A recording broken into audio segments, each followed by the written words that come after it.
নমস্কার, story officially চ্যানেলে আপনাদের প্রত্যেককে স্বাগত। আমি আজকে জগন্নাথ প্রভুর একটা অপূর্ব কাহিনী বলছি। আমরা সবাই সেবা মানে, প্রভুকে সেবা করা মানে ভাবি বহু মূল্যবান কোনো বস্তু যদি প্রভুকে দেওয়া যায় তাহলে সে প্রিয় হতে পারে প্রভু, বা প্রভুকে ভালো মন্দ ভোগ দিলে প্রভুর প্রিয় হওয়া যায়। আসলে প্রভুর প্রিয়, প্রভু শুধু ভক্তের মনটাকে, তার ভাবটাকে গ্রহণ করে। আজকে যে মাধব দাসের কাহিনী, তার যে সেবা প্রভুর কাছে যে কতটা মূল্যবান, সেই মাধব দাস ছিল আজকের এই কাহিনী থেকে আমরা বুঝতে পারব। পুরীতে মাধব দাস নামে, পুরীর মন্দিরের এক গলিতেই, একটু দূরে গলি পার করেই মাধব দাসের একটা ঝুপড়ি ছিল। মাধব দাসের না ছিল কোনো বড় পদ, কোনো সম্মান, না তার পরিবারের কেউ ছিল, না তার অর্থ ছিল, কিন্তু তার একটা নিয়ম, সেটা তার ছিল।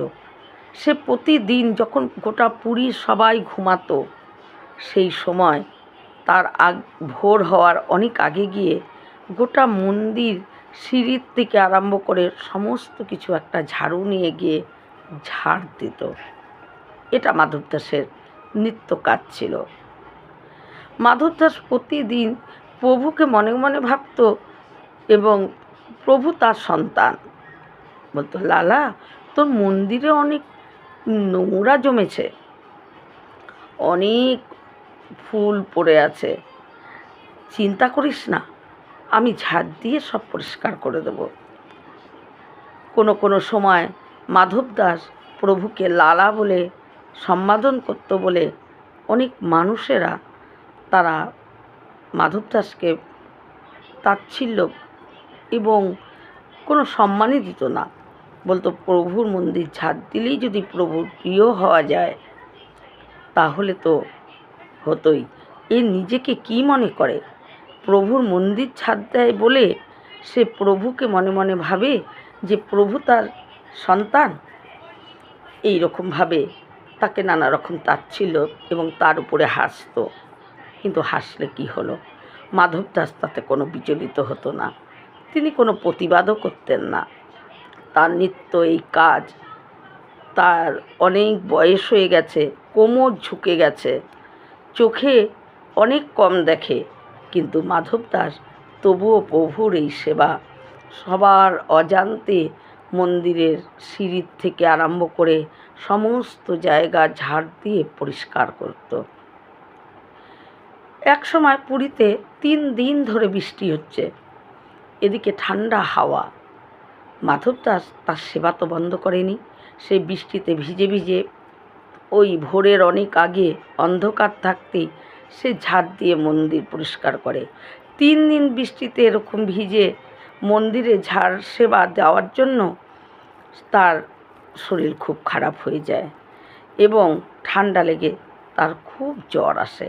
কিন্তু জ্বর আসলে কি হলো, মাধব দাস ঠিক ভোরবেলা উঠে ঝাড়ু হাতে নিয়ে যখনই বেরোতে যায় তার কুটির থেকে এবং কুটিরের দুয়ারে, সে কি করে, তার পা কাঁপতে কাঁপতে সে পড়ে যায়। কারণ জ্বর, তাকে দেখার মতো কেউ নেই এবং সেই জ্বরের মধ্যে তার শরীর আরও দুর্বল হয়ে যায়, সে আর যেতে পারে না। এদিকে তার পরিবর্তে জগন্নাথ প্রভু তিনি কি করেন, ঝাড়ু হাতে নিয়ে গোটা মন্দির সবার অগোচরে, সবাই যখন ঘুমিয়ে থাকে, মাধব দাস যে কাজটা করত সেই ভক্তের কাজটা জগন্নাথ প্রভু নিজে হাতে সেই মন্দির ঝাড় দিয়ে পরিষ্কার করতেন।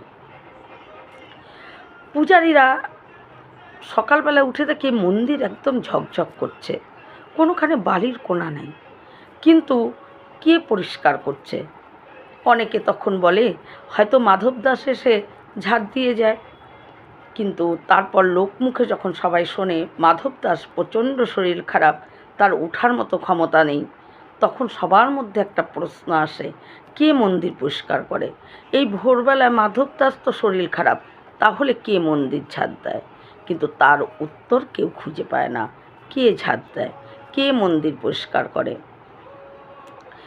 একদিন মাধব দাস যখন 3 দিনে তার শরীর আরও খারাপ হয়ে যায়, পর পর পূজারীরা 3 দিন ধরে দেখে মন্দিরে এসে মন্দিরে কোনো বালির কোণা নেই, পরিষ্কার ঝকঝক করছে, কিন্তু কে ঝাঁট দেয় তার কোনো মানে হুদিসই পাচ্ছে না। কে ঝাঁট দিয়ে মন্দির পরিষ্কার করে? মাধব দাস তো অসুস্থ।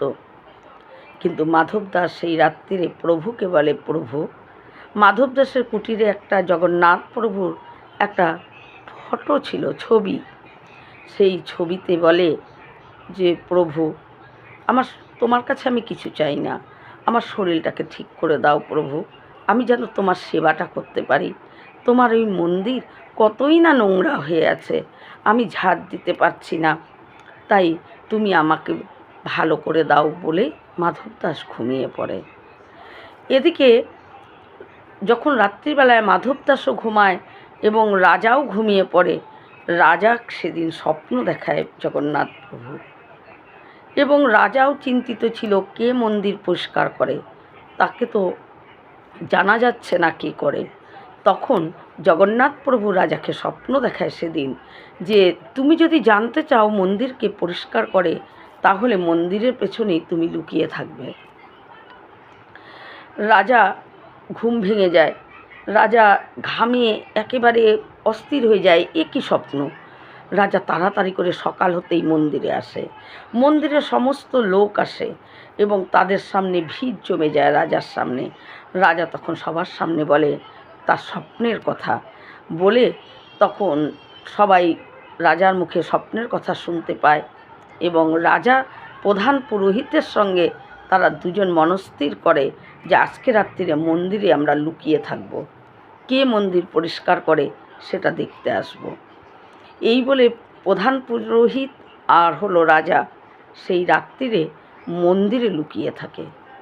তারা মন্দিরে লুকিয়ে থাকতে থাকতে দেখে ভোর হওয়ার অনেক আগেই তখনও চারিদিক অন্ধকার, সারা পুরী তখন ঘুমিয়ে সবাই মগ্ন হয়ে আছে। কিন্তু সেই সময় দেখে মন্দির থেকে একটা সোনার মতন আলো ঝলকানি বাইরের দিকে আসে এবং তারপর তারা দেখে একটা শ্যামবর্ণ কালো ধরনের বালক, হাতে ঝাড়ু এবং তার চোখ দুটো খুব বড় বড়, আর তার হাসি দেখলে মনে হচ্ছে যেন সেই হাসি যেন মন কেড়ে নেয়। রাজা এই দেখে সেই বালক আস্তে আস্তে সেই প্রথম সিঁড়ির থেকে সমস্ত ফুল, সমস্ত নোংরা সে ঝাড় দিয়ে পরিষ্কার করছে।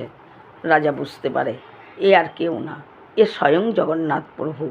রাজা ছুটে এসে মন্দিরে সেই জগন্নাথ প্রভুর সেই বালক রূপে তার চরণে পড়ে, প্রভু, এই কাজ তো আপনার না, এই কাজ তো সেবকের, আপনি কেন ঝাড়ু হাতে নিয়ে মন্দির পরিষ্কার করতে লাগছেন? ভগবান জগন্নাথ প্রভু কিছুক্ষণ চুপ করে থাকে এবং তার চোখে করুণাময়। সে বলে, তোমরা মাধবকে ভাবো যে সে সামান্য, আর সে তোমাদের চোখে সামান্য হলেও আমার চোখে সামান্য না। যে নাকি সারা পুরীর সমস্ত মানুষ ঘুমিয়ে থাকে, আর সে আমার জন্য রাত জেগে সে এই মন্দির পরিষ্কার করে। আজকে সে অসুস্থ, তাই তার জন্য যদি আমি এতটুকু করি তাহলে কি ক্ষতি আছে?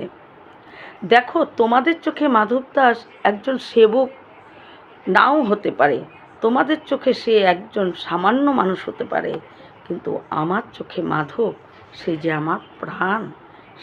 তাই তার অসুস্থতার জন্য তার কাজটা আমি করছি। এই বলে প্রভু সে অন্তর্ধান হয়ে যায়।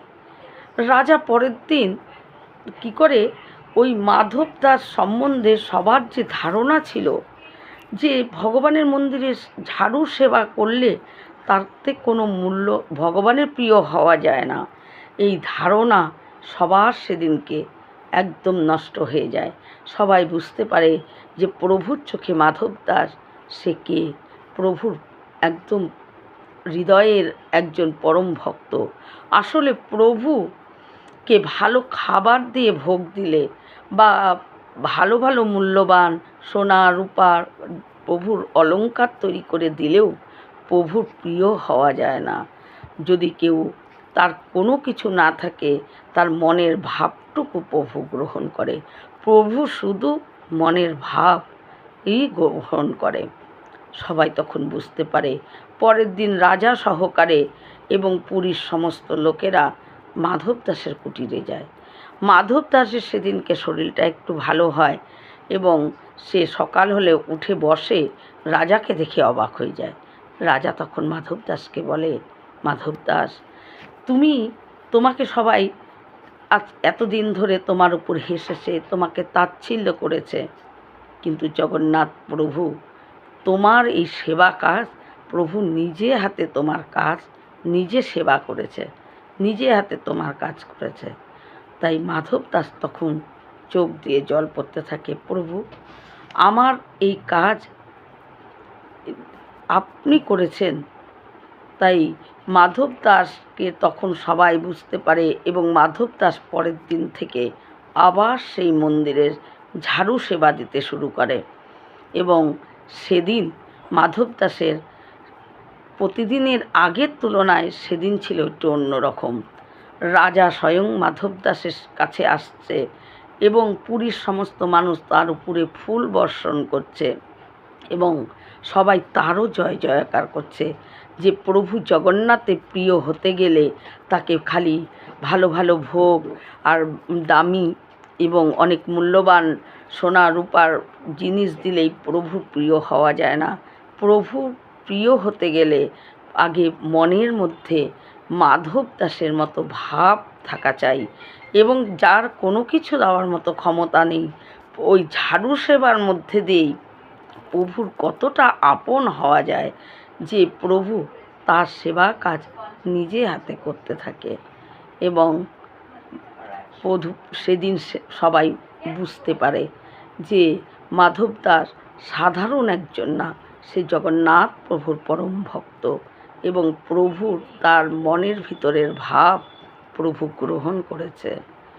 এই রকম ভিডিও পাওয়ার জন্য আমার চ্যানেলটিকে সাবস্ক্রাইব করবেন। নমস্কার।